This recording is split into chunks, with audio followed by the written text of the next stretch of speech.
আহ, সব কিছু সমস্ত গুনাহ এর মধ্যেই আয়োজন করে রাখছে। নারী, ছবি, অশ্লীল দৃশ্য, জিনা, ব্যভিচার, হারামের 14 উলঙ্গতা।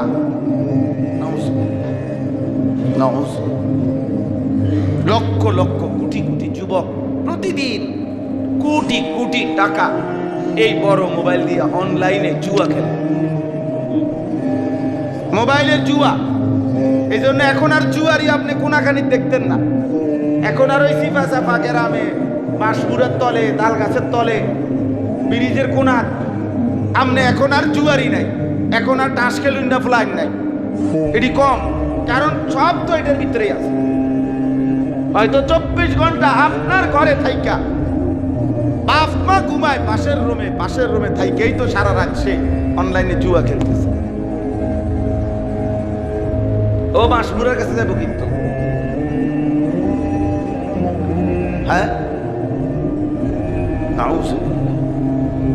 আল্লাহ তাআলা কোরআনুল কারীমের মধ্যে বলছে, শয়তান তোমাদেরকে মদ এবং জুয়ার মাধ্যমে, শয়তান তোমাদের মধ্যে 1 নম্বরে তোমাদের নামাজ, তোমাদের জিকির এবং সরিয়ে দেয়, এবং তোমাদের মাঝে ঝগড়া, আদাওয়াত, শত্রুতা তৈরি করে দেয়। ওয়ায়াসুদ্দাকুম আন যিকরিল্লাহ, আল্লাহর জিকির, আল্লাহর স্মরণ ভুলাইয়া দেয়। আল্লাহ বলছে ওয়ায়াসুদ্দাকুম আন যিকরিল্লাহ ওয়া আনিস সালাহ, তোমাদেরকে নামাজ থেকে ভুলাইয়া দেয়। ফাহাল আনতুম মুনতাহুন, কি মায়া করে আল্লাহ বলছে, হে আমার বান্দা মুমিন, তবুও কি তুমি মদ এবং জুয়া থেকে বিরত হবে না? তুমি কি ফিরবে না বান্দা? হাদিসে আছে, তাফসীরে আছে, যেদিন এই আয়াত নাজিল হইছে সেদিন শত শত সাহাবী, হাজার হাজার সাহাবী 2 হাত তুলে আসমানের দিকে আল্লাহকে বলছি, ইয়া রব্বি ইনতাহাইনা ইনতাহাইনা, এই মাওলা আমরা বিরত হলাম, আর কোনোদিন মদ পান করব না। সাথে সাথে মদের বোতল সব ফেলে দিছে। মদিনার গলিতে গলিতে সেদিন পানির স্রোতের মতো মদের স্রোত বয়ে গেছে। এটা কিতাবে আছে না?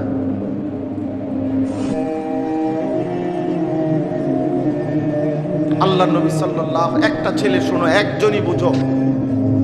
আল্লাহ নবী সাল্লাল্লাহু আলাইহি সাল্লাম বলছে, হাদিস শোনো, আমার কাছে কিতাব আছে আত-তাফসীরুল মুনীর, পৃথিবী বিখ্যাত বর্তমান সময়ের একজন আলোচিত আলেমে দ্বীন, বহুত বড় একজন গবেষক মানের আদ-দাক্তুর মুহাম্মদ ওয়াহাবা আজ-জুহাইলি, আরব বিশ্বের অনেক বড় আলেম, উনি বিদগ্ধ আলেম এবং উলামায়ে কেরামের কাছে স্বীকৃত আলেম।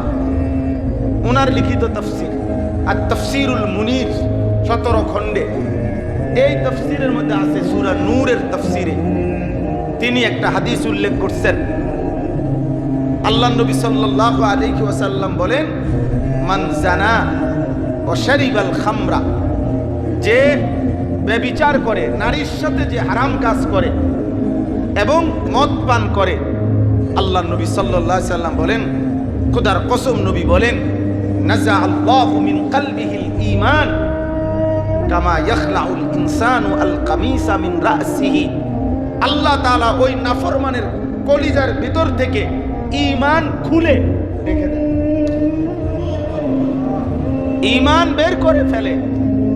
আল্লাহ নবী বলেন, কামা ইয়াখলাউল ইনসানু আল কামিসা মিন রাসিহি, কোন মানুষ যেমন তার গায়ের জামা খুলে ফেলে, মহান আল্লাহ মদখোর আর এই নারী লোভী চরিত্রহীন লম্পটের কলজাত থেকে ঈমান বাহির করে ফেলে।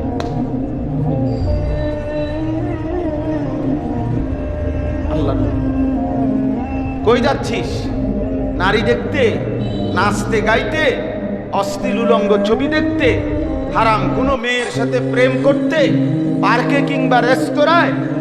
হ্যাঁ, আল্লাহ তাআলা যেন ডেকে ফেলে, এই বেঈমান এদিকে ওয়েট 1 মিনিট, এক দাঁড়াও, আমার ঈমানটা আমার দিয়ে যা, এবার যা বেঈমান,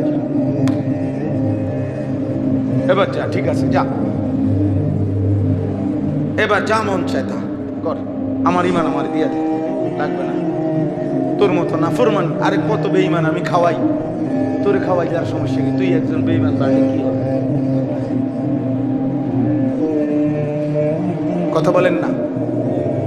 নেশাখোরকে আল্লাহ তাআলা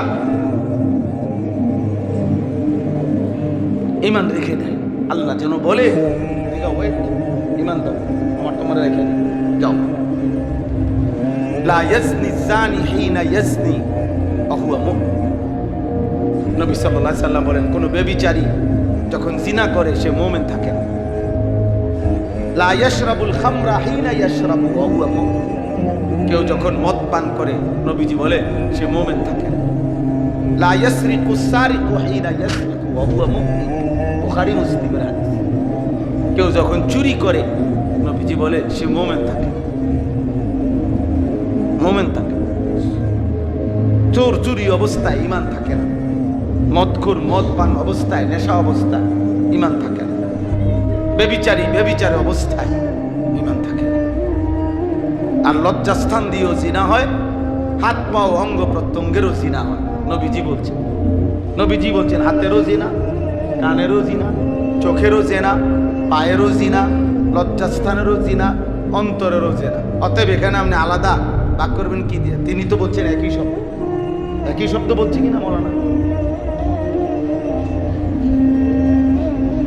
আল্লাহ আমাদেরকে হেফাজত করেন, আল্লাহ আমাদেরকে হেফাজত করেন।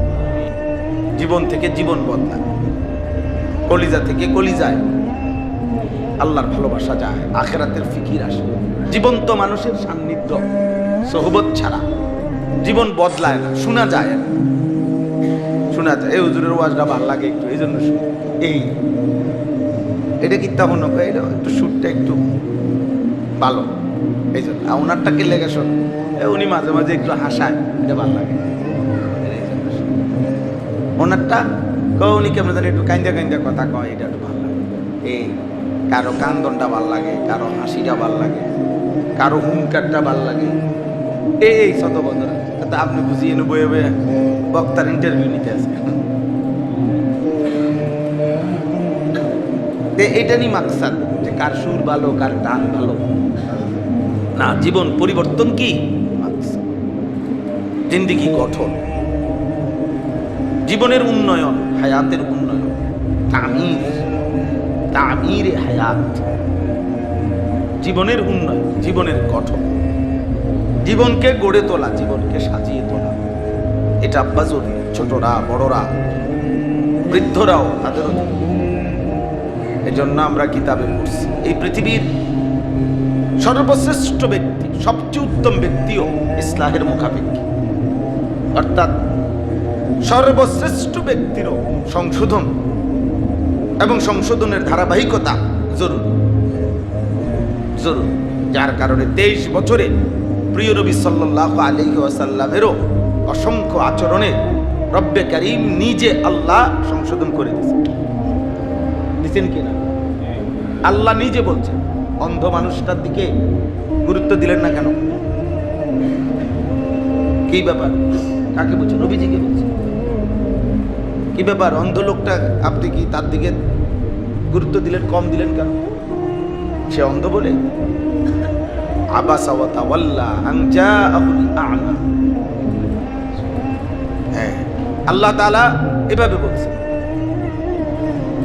কাল্লা ইন্নাহা তাযকিরা। বলে দিছে বন্ধু সাবধান, আপনাকে কিন্তু উপদেশ দিলাম, ইন্নাহা তাযকিরা, এটা কিন্তু উপদেশ, খেয়াল রাখবেন।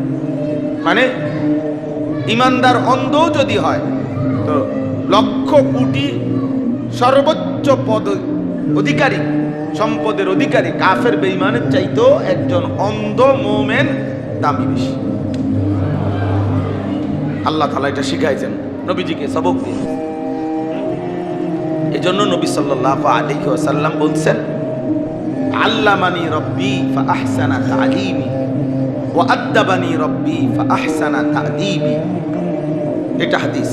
নবীজি বলেন, আল্লাহ তাআলা আমাকে সর্বোত্তম ইলম শিখিয়েছেন এবং আল্লাহ তাআলাই আমাকে সর্বোত্তম আদব শিখিয়েছেন। ইলম শিখিয়েছেন কে? আদব শিখিয়েছেন কে? দুটোটাই সর্বোত্তম। আল্লাহ আমাকে যেরকম কোরআনও নাজিল করেছেন, বলার ঢং এটাও আল্লাহ নাজিল করেছেন। এভাবে বলতে হবে, এভাবে বলতে হবে। কি করতে হবে? কেমনে চলতে হবে? নবীজি সাল্লাল্লাহু আলাইহি সাল্লামের জিন্দেগীর প্রত্যেকটা নড়াচড়া কার পক্ষ থেকে? তিনি বাম পাও দিয়ে বাথরুমে ঢুকলেন কেন? তিনি ডান পাও দিয়ে মসজিদে ঢুকলেন কেন? বুঝেন না? তিনি ডান দিকে কাত হয়ে ঘুমাইলেন কেন? তিনি খাবারের আগে কবজির উভয় হাতের কবজি পর্যন্ত ধৌত করলেন কেন? সবকিছুই রবের কি? আল্লাহ তাআলার বন্ধু। তাহলে শুধু শব্দ শিখান নাই, জিন্দেগি শিখাইছে, জীবন গড়ে দিছে। হাসি কান্না, উঠা বসা, নড়া চড়া, খাদ্য খাবার, পেশাব পায়খানা, ওযু গোসল, আহার নিদ্রা, হাত্তাল হারাকাত ওয়াস সাকানাত। কিতাবের মধ্যে এই দুইটা শব্দ আছে যে নবীজির জীবন থেকে আমরা সবক নেব কি? হাত্তাল হারাকাত ওয়াস সাকানাত। প্রতিটা নড়াচড়া, প্রতিটা স্থিরতা। আপনি যেখানে নড়বেন এখানেও নবীর সুন্নত, আপনি যেখানে স্থির হবেন এখানেও কার সুন্নত? হাত্তাল হারাকাত ওয়াস সাকানাত। প্রতিটা নড়াচড়া এবং প্রতিটা স্থিরতা উভয়টাই আল্লাহ তাআলা নবী সাল্লাল্লাহু আলাইহি ওয়াসাল্লামের শিখায় দিয়েছেন, আল্লাহ করে বলে দিয়েছেন। হাসবেন কখন, কাঁদবেন কখন, হাসবেন কটুক, কাঁদবেন কটুক, হ্যাঁ হাঁটবেন কিভাবে, বসবেন কিভাবে। নবী সাল্লাল্লাহু আলাইহি সাল্লাম যখন হাঁটতেন তো সাহাবায়ে কেরাম বর্ণনা করছেন যে তিনি যেন হাঁটতেন তো কোনো মানুষ ঢালু জায়গা, এরকম একটু কোনাচ্চা ঢালু, তো ওইখান থেকে কেউ যদি নামতে যায় তাহলে তো এরকম গার সোজা করে হাঁটে, ঠিক না? এরকম একটা জায়গায় একটু ঢালু, মনে করেন উঁচার থেকে নিচের দিকে নামতে ঢালু জায়গা, এই জায়গায় যদি কেউ নামতে যায় তাহলে কি আপনি গার সোজা করে নামে না একটু ঝুঁকে? এই আল্লাহ নবী সাল্লাল্লাহু আলাইহি সাল্লাম সর্বদা একটু ঝুঁকে হাঁটতেন, মনে হইতো যেন ওই ঢালু জায়গায় উঁচার থেকে কি নামতেছে, নিচু নামতেছে। যাই হোক, আমি শুরুতে এটা বললাম, শামাইল তিরমিজি একটা কিতাব আছে, পড়লে খুব মজা পাবেন যে কোনো কেউ। বাংলা অনুবাদ আছে অনেক সুন্দর সুন্দর। মানে আমাদের নবী সাল্লাল্লাহু আলাইহি ওয়াসাল্লামের মাথার চুল মোবারক থেকে পায়ের নখ পর্যন্ত যাবতীয় কিছুর বর্ণনা এবং নবীজির 24 ঘন্টার সমস্ত চলাচলের বর্ণনা। উসওয়ায়ে রাসূলে আকরাম সাল্লাল্লাহু আলাইহি ওয়াসাল্লাম, এটা একটা কিতাব, খুব সুন্দর। পাকিস্তানের বিশ্ববিখ্যাত বুজুর্গ হযরত মাওলানা ডাক্তার আব্দুল হাই আরেফি রাহিমাহুল্লাহ তিনি লিখছেন। এরকম আরো অনেক কিতাব আছে। মিন আদাবিল ইসলাম, পৃথিবী বিখ্যাত আলেমে দ্বীন শেখ আব্দুল ফাত্তাহ আবু হুদ্দা রাহিমাহুল্লাহ, আমাদের বর্তমান জাতীয় মসজিদের খতিব আল্লামা আব্দুল মালিক হাফিজাহুল্লাহ, যার ছাত্র, যার হাতে গড়া, ওনার লিখিত কিতাব, এটাও বাংলা আছে। হাকিমুল উম্মত মুজাদ্দিদুল মিল্লাত হযরত মাওলানা শাহ আশরাফ আলী থানভী রাহমাতুল্লাহ আলাইহি, ওনার বিখ্যাত কিতাব আছে আদাবুল মুআশারাত, আমাদের কওমি মাদ্রাসার নেশাবভুক্ত কিতাব, সিলেবাসভুক্ত আদাবুল মুআশারাত, ওইখানে আছে প্রত্যেকটা বিষয়ের আদাব কি, এগুলো শিখা বিষয় দরকার। আমি আর একটা কারণেও এটা বললাম, মৌলানা সাহেব সুন্দর কথা বলতেছিলেন যে আমাদের প্রত্যেকটা, আমাদের সুখের বিষয়েও দুঃখের বিষয়েও জানা, শেখা, বুঝে নেওয়া, জিজ্ঞেস করে নেওয়া, এটা উচিত। দিয়ে সেরে আইয়া এরপরে জিজ্ঞাসা দিয়ে লাইছি, মাথা ঠিক আছিল না, কইছি যতক্ষণ, কয়বার কইছেন? 30-40 বার। কি 1 তালাক 2 তালাক 3 তালাক 30টা কইছি যতক্ষণ পারছি কইছি, দিয়ে আইয়া লাইছি। এখন জিঙ্গা, এখন কি করেন? এখন মন খাইবেন চা দিয়ে ভিজাইয়া? ওই সময় তো ঝগড়ার সময় আপনার মেজাজ ঠিক ছিল না, নিশ্চয় কষ্ট হয়েছে, ক্লান্ত হন, কারণ এতক্ষণ ঝগড়া করে তালাক দিছেন, আপনার তো অনেক পরিশ্রম হয়েছে, তো এখন বন দিয়া চা দিয়া খান। এই হলো হাল, বুঝেন নাই? এবার আইসা হুজুরের কাছে, এরবার এই হুজুরে হয়তো বলছে যদি আপনি এভাবে না বলতেন ওইভাবে, তাহলে তালাক হইতো না। আচ্ছা হুজুর দোয়া করেন। ওর আরেক হুজুরের কাছে গিয়ে ওই এমনি কইছে, এই হুজুরে যেই ফ্যাঁসটা ভাঙিয়ে দিছে যে এমনে না কইলে চলতো, এবার হের কাছে গিয়ে কইছে এমনি। এবার উনি কইছে তালাক হয় নাই, আর ইনি বলছিল তালাক হইছে। এই বাটফারে এখন গিয়া বলে দিছে যে হুজুররা দুই রকম কথা, তুই সিটার বলছ দুই রকম কথা, কিন্তু এইটা আর কি বলতো না। বুঝেন নাই কথাটা? ওই কথা ঘুরে এলাইছে এখন, ওইটারে আর বলে না, বলে যে হুজুররা কি এক এক হুজুর এক এক কথা। আরে তো এক এক হুজুরে জিগাইছে তো এক এক রকম, বুঝেন না আপনি কথা? কেউরে কইছেন ফাঁসে আর তিনে কত, আরেকজনে কইছেন তিনে আর ফাঁসে কত, আপনি জিগাইছেন উল্টা না। এই জন্য জরুরি নিত্য প্রয়োজনীয় বিষয়গুলো, মৌলিক বিষয়গুলো জেনে নেওয়া, এটা জরুরি, এটা জরুরি। আমার স্ত্রীর সাথে আমার বনিবনা কম, তো শরীয়তের মাসআলা কি এ ব্যাপারে কমপক্ষে আমি জেনে রাখি। আরো একাধিক কি পদ্ধতি আছে, তালাকি তো সমাধান না, বিবাহ বিচ্ছেদ তো সমাধান না, এটা তো চূড়ান্ত ধাপ। এর আগে পর্যায়ক্রমে ইসলামের অনেক সুন্দর সুন্দর মৌলিক, যৌক্তিক, ইনসাফপূর্ণ, ভারসাম্যপূর্ণ বিধান আছে, সেগুলো কিছু প্রয়োগ করা হোক না। ওই দিয়ে সাইরা এরপরে জিজ্ঞাসা করে, ফলে কিছুই আর হয় না। ফলে আপনার অসংখ্য ফ্যামিলি হারাম সম্পর্ক। আমি কিছুদিন আগে এক জেলায় মাহফিলে গেছি, একটা ছেলে আমাকে বলছে, ওর বয়স 28 বছর। হুজুর আমি 14 বছর বয়স যখন আমার, ও কাঁদছে, আমি স্পষ্ট আমি শুনছি আমার বাবা আমার মারে তালাক দিছে, কিন্তু আজ 28 বছর আমার বয়স এখনো বিচ্ছিন্ন হয়। আমি কি করব? তা আমি গেলে এখন কেন জিজ্ঞাসা করলাম তুমি?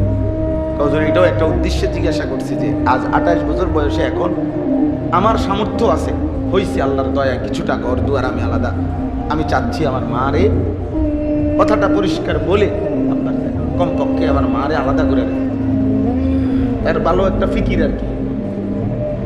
পরে আমি তারা যা বলার বলছি। তো এই জন্য বললাম,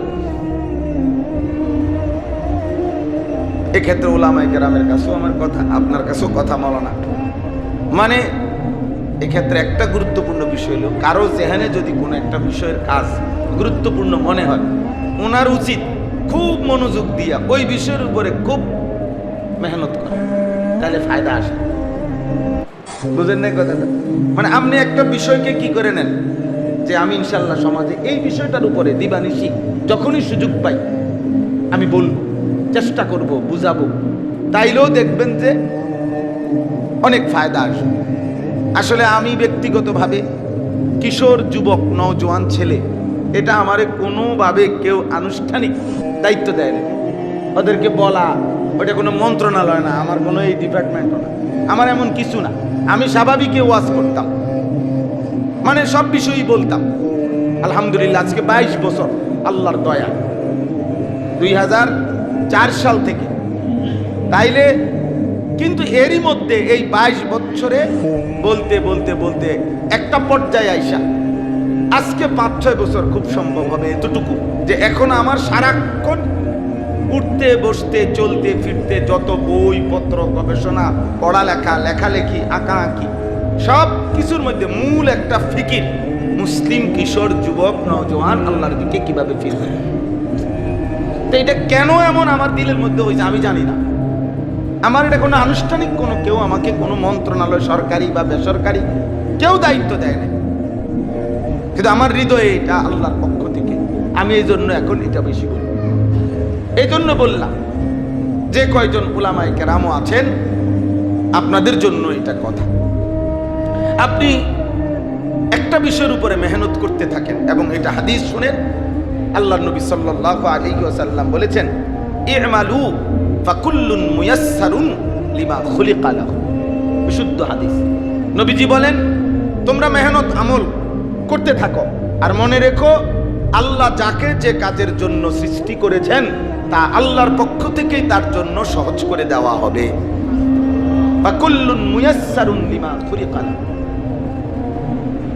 আপনি রডের ফ্যাক্টরি কিংবা সিমেন্টের ফ্যাক্টরি কিংবা চুনের ফ্যাক্টরিতে গিয়া দেখেন, পাগল হয়ে যাবে না যে এই গরম, এমন তীব্র গরমের মধ্যে, আগুনের মধ্যে এই মানুষগুলো, শ্রমিকগুলো কেমনে কাজ করে।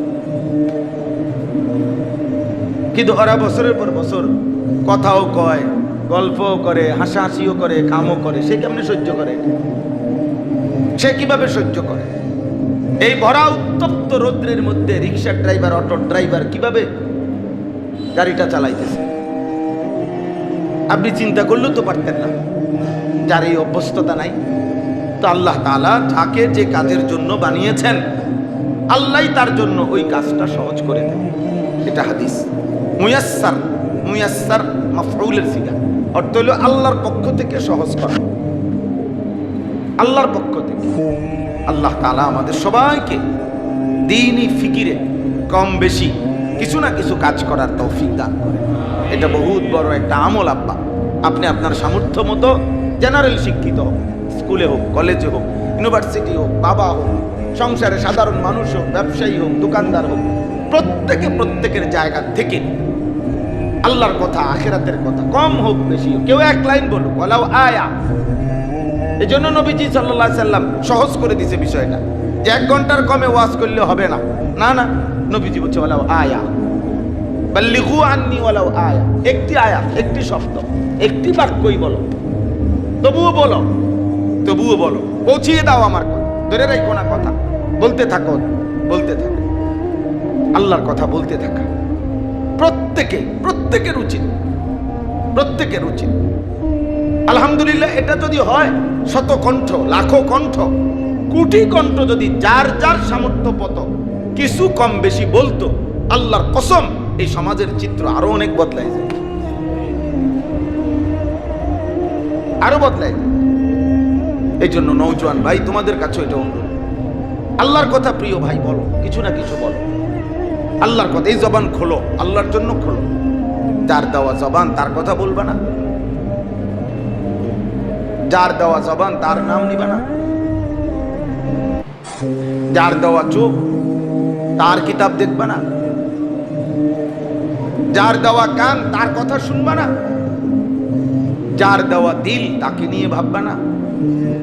আল্লাহ তাআলা কোরআনুল কারীমের মধ্যে বলছে, যে দিল আল্লাহকে নিয়ে ভাবে না, যে কান আল্লাহর কথা শুনে না, যে চোখ আল্লাহর আয়াত দেখে না, খোদার কসম আল্লাহ বলছে ওই জানোয়ার, জানোয়ার, জানোয়ার, জানোয়ার, ওই জানোয়ার, ওই জানোয়ার, উলাইকা কাল আনআম, ওটা জানোয়ার, ওটা জানোয়ার। ওই জিন্দেগি জানোয়ারের জিন্দেগি। আপনি পড়ে দেখেন এই আয়াতের এই কথাটার আগের অংশ কি, এটা না, লাহুম কুলুবুল লা ইয়াফকাহুনা বিহা ওয়া লাহুম আযানুন লা ইয়াসমাউনা বিহা ওয়া লাহুম আ'য়ুনুন লা ইউবসিরুনা বিহা উলাইকা কাল আনআম। দিল আছে, আমি আল্লাহর কথা বুঝে না, কান আছে, আমি আল্লাহর কথা শুনে না, চোখ আছে, আমি আল্লাহর আয়াত দেখে না। আল্লাহ তাআলা বলেন এই মানুষগুলো হলো জানোয়ারের মতো। আল্লাহ বলছে যদি মাইন্ড করে, যদি কোনো মানুষকে জানোয়ার বলার কারণে যদি সে মাইন্ড করে, হুজুর জানোয়ার বলে ফেললেন, কয় তাইলে তাকে জানোয়ারের চাইতে নিচে নামাই দিও। যে সরি ভাইয়া, সরি সরি, আপনি জানোয়ার বলাতে মনে হয় যেন একটু কপালে ভাঁজ করে ফেললেন, একটু মাইন্ড করছেন। না না, দুঃখিত, আসলে আপনি জানোয়ার না, আপনি জানোয়ারের চাইতে নিকৃষ্ট। আপনার কোনো আইটেমে নাই, আপনার কোনো কালারে নাই, আপনি মানুষও না, প্লাস্টিকও না, আপনি হাফ প্যান্টও না, ফুল প্যান্টও না, আপনি কিচ্ছুই না। বলে আমি কিতা না, কিতাও না, আপনি কিছুই না, আপনি একটা আকামলা, একটা ফালতু মানুষ। হ্যাঁ হ্যাঁ বেটা, যে কপাল সেজদা দেয় না ওই ফালতু মানুষ বেটা, একেবারে আকামলা বেটা, একেবারে আকামলা। আমি চ্যালেঞ্জ করলাম, আমি প্রমাণ করবো ইনশাআল্লাহ। বেনামাজি কোনো মানুষের আইটেমে না। সেজদা যার কপালে নাই ওই ইনসানের কোনো আইটেমেই পড়ে না। হয় জানোয়ার, আর নয়তো জানোয়ারের চাইতে নিকৃষ্ট। কারণ জানোয়ার এবং মানুষের মাঝখানে কোনো আইটেম নাই। একটা লোক মানুষও না ছাগলও না, তো মানুষ এবং ছাগলের মধ্যে এমন কিছু নাই যে অর্ধেক মানুষ অর্ধেক ছাগল, এমন কিছু নাই, এমন কোনো প্রাণী নাই। এমন কিছু আছে? তাইলে হয় মানুষের উপরে যাবে, মানুষের উপরে হেরে ফাটাবেন কেমনে, ফেরেশতা বানাবেন, তাইলে আর নয়তো জানোয়ারের নিচে নামাই। এটাই যুক্তি, আর এটাই কোরআন বলছে। কারণ মাঝখানে দিবেন কি দিয়ে? আমরা মাঝখানে তো কোনো আইটেমের কিছু নাই। একটা আইটেম তো কইতে হইব আপনি, যে না আচ্ছা হুজুর ঠিক আছে, তো মানুষও না জানোয়ারও না, তো এইটা কমপক্ষে কোন না, এইটা কি? আল্লাহ আমাদেরকে হেফাজত করেন। অতএব আজকের এই দিনই হালাকা আলহামদুলিল্লাহ নওজোয়ান ছেলেদের আয়োজন। আমি কষ্ট করে ব্যস্ততার ভিতর দিয়েও দুপুরের খানা পথে হোটেলে খাইছি। বাসার তরকারি রাঁধছে, কইছি তরকারিটা আমার মেয়ের বলছে আব্বা তুমি আব্বু তরকারিটা বক্সে দিয়ে দাও। আমি যদি তো ভাত কইতেছি আব্বু আর একটু সময় লাগবে ভাত হইতে, আমি যে না আব্বা তাহলে আমি যাইয়া যদি দেরি হয়ে যায় তো তরকারিটা দিয়ে দাও, তরকারি আমি হোটেলে খাইয়া নেব। তো হোটেলের ভাত আবার হোটেলওয়ালা করতে যদি কুদ্দু তরকারি না লই, তারা কইব কি হুজুর, পরে হেরারও তরকারি নিছি সব নিয়ে আমার তরকারিও মিলাইয়া আরামসে খাইছি। তো এখানে আইসা 20 মিনিট বিশ্রাম করছি। তা যাই হোক, বলার উদ্দেশ্য হইল যে প্রত্যেকটা মানুষ আলহামদুলিল্লাহ যেখানেই ভালো কাজের উদ্যোগ সেখানেই যেন আমার অংশগ্রহণ থাকে, এতে সওয়াব হবে। আমার শায়েখ আল্লামা মুফতি মুশতাকুর নবী কাসেম হুজুর এটা আমারে বহুদিন বলছে, মাওলানা যখনই কোনো ভালো কাজ দেখবেন কোনো না কোনোভাবে কিছু না কিছু হাদিয়া দিয়ে, টাকা পয়সা দিয়ে, সহযোগিতা দিয়ে শরীক হবেন। হয়তো ভুলেই যাবেন, হয়তো আর বনে থাকবে না, কিন্তু হাসরের ময়দানে নিজের আমল নামায় সারা বাংলাদেশের নেকি দেখা খুশি হয়ে যাবে যে কিরে আমি আনিসুর রহমান, আমার বাড়ি কুমিল্লা, নেকি দি সিলেটের দিকে কি এনে, হ্যাঁ ওই যে আপনি ওখানে একটা মসজিদে 2000 টাকা দিয়েছিলেন, এই যে নেকি যে যশোর, আরে কিরে আনিসুর রহমান কুমিল্লা, নেকি এই দি যশোর থেকে, যশোরে যে একটা মসজিদে টাকা দিয়েছেন, ওখানে কিছু দিনই আয়োজনে সহযোগিতা করছে। আমি এক মসজিদে 10,000 টাকা দিছিলাম, সর্বপ্রথম উদ্বোধন করাই দিছি আমি যশোর। 2 বছরের মাথায় ওই মসজিদ তারা এখন প্রায় 1.5 কোটি টাকা খরচ করে মসজিদ করছে। হুজুর এই ভিত্তি আপনার 10,000 টাকা, তাইলে আমি সওয়াব পাবো না? কথা বুঝেন? আমি এই এলাকার মেম্বার অনেক কি দরকার, আমার আখেরাত দরকার, আখেরাত দরকার। আল্লাহ তাআলা আপনাদের সবাইকে তৌফিক দান করেন। ছেলেদের এই আয়োজনকে, নওজোয়ানদের এই আয়োজনকে উৎসাহের সাথে আগায় দেন, আগায় দেন। আলহামদুলিল্লাহ এটা নিয়ম, এই পৃথিবীর নিজাম এটা। অন্ধকার যখন গভীর হয় এ কথা প্রমাণ হয়, এ কথা তখন বুঝেও আসে আলোর সময় কাছাকাছি। রাত্রি যখন 7টা বাজে তখন মনেও বোঝা যায় ভোর হইতে অনেক দেরি, কিন্তু রাত্রি যখন 2টা বাজে 3টা বাজে, রাত্র গভীর রাত, কিন্তু এই কথাও বোঝা যায় ফজরের ওয়াক্ত কাছাকাছি। তাইলে ঠিক চারিদিকে হত্যা, খুন, ধর্ষণ, নারী নির্যাতন, জুলুম, গুনাহ, অশ্লীলতা, বেহায়াপনা, ব্যাপকভাবে যুব সমাজ মোবাইলে আসক্ত, নারীতে আসক্ত, জিনা, ব্যভিচার, মদ, জুয়ায় আসক্ত। লক্ষ লক্ষ কোটি কোটি যুবক আজকে জীবনের একটাই মাধ্যম, জীবনের সমস্ত আনন্দ, ভালোবাসা, আবেগ, উচ্ছ্বাস, প্ল্যান, প্রোগ্রাম, ইচ্ছা, আকাঙ্ক্ষা, স্বপ্ন, পরিকল্পনা, উদ্যোগ সব কিছুই তারা একটা বড় মোবাইলের সাথে বাইধা দিছে। এখানেই হাসে, এখানেই কাঁদে, এখানেই ভাবে, এখানে নিয়ে সব কিছু তার এই একটা মোবাইল কেন্দ্রিক। সে গোটা পৃথিবীর থেকে বিচ্ছিন্ন হয়েও থাকতে রাজি।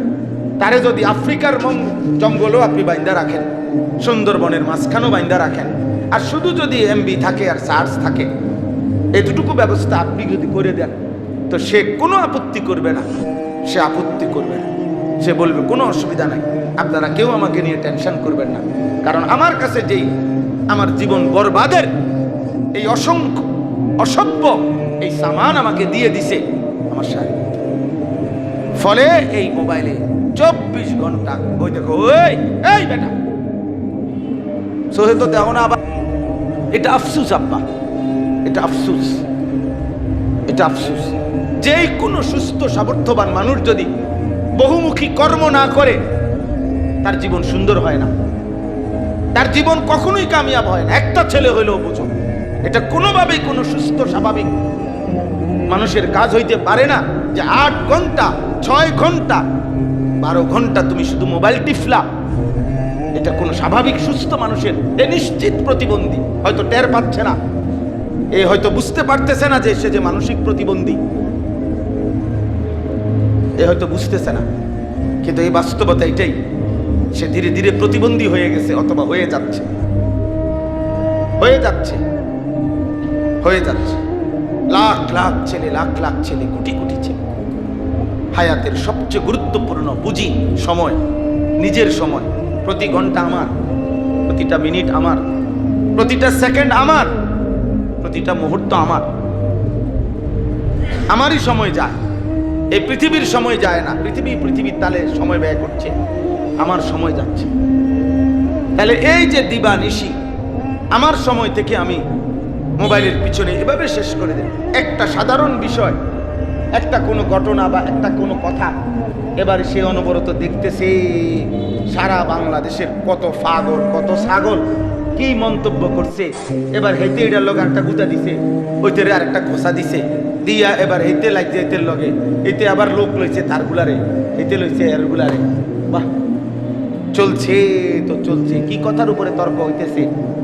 শেষ পর্যন্ত ওই আগে শুনতাম মাঝে মধ্যে এমন ওয়াজে বক্তাই জিগাইতো ইরান তুরান কোনান থেকে কোনানে গিয়ে শেষে নিজে জিগাইতো কই জানি কি জানি বলতেছিলাম, হায় হায় আপনার মনে নাই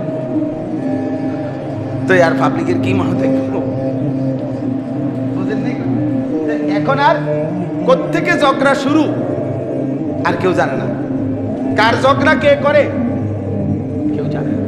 আপনারা বয়স্করা হয়তো বুঝবেন না, কিন্তু আপনাদের ছেলেরা যা করছে,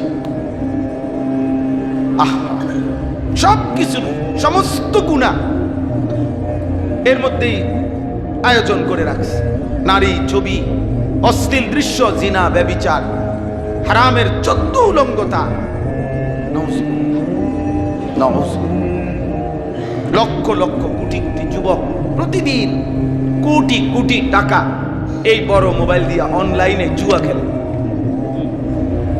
মোবাইলের জুয়া। এই জন্য এখন আর জুয়ারি আপনি কোনাখানি দেখতেন না, এখন আর ওই সিফা সাফা গ্রামে বাঁশপুরের তলে, তাল গাছের তলে, ব্রিজের কোনা আমনে এখন আর জুয়ারি নাই, এখন আর টাস খেলুন না ফ্লাইং নাই, এটি কম, কারণ সব তো এটার ভিতরেই আছে। হয়তো 24 ঘন্টা আপনার ঘরে থাইকা বাপ মা ঘুমায় পাশের রুমে থাইকেই তো সারা রাত সে অনলাইনে জুয়া খেলতেছে। ও বাঁশপুরের কাছে যাবো কিন্তু, হ্যাঁ, আল্লাহ তাআলা কুরআনুল কারীমের মধ্যে বলছে শয়তান তোমাদেরকে মদ এবং জুয়ার মাধ্যমে, শয়তান তোমাদের মধ্যে 1 নম্বরে তোমাদের নামাজ, তোমাদের জিকির এবং সরিয়ে দেয়, এবং তোমাদের মাঝে ঝগড়া, আদাওয়াত, শত্রুতা তৈরি করে দেয়।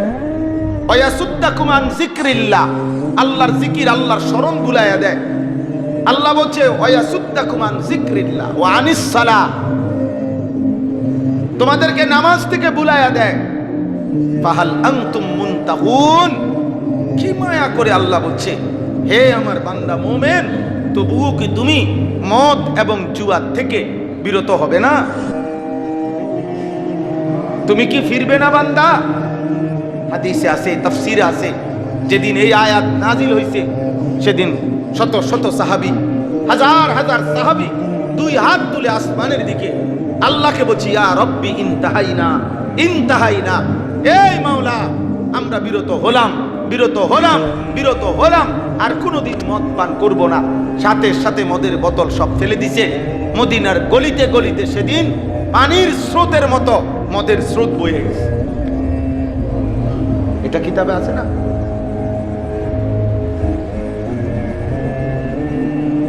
আল্লাহ নবী সাল্লাল্লাহু, একটা ছেলে শোনো, একজনই বুঝো।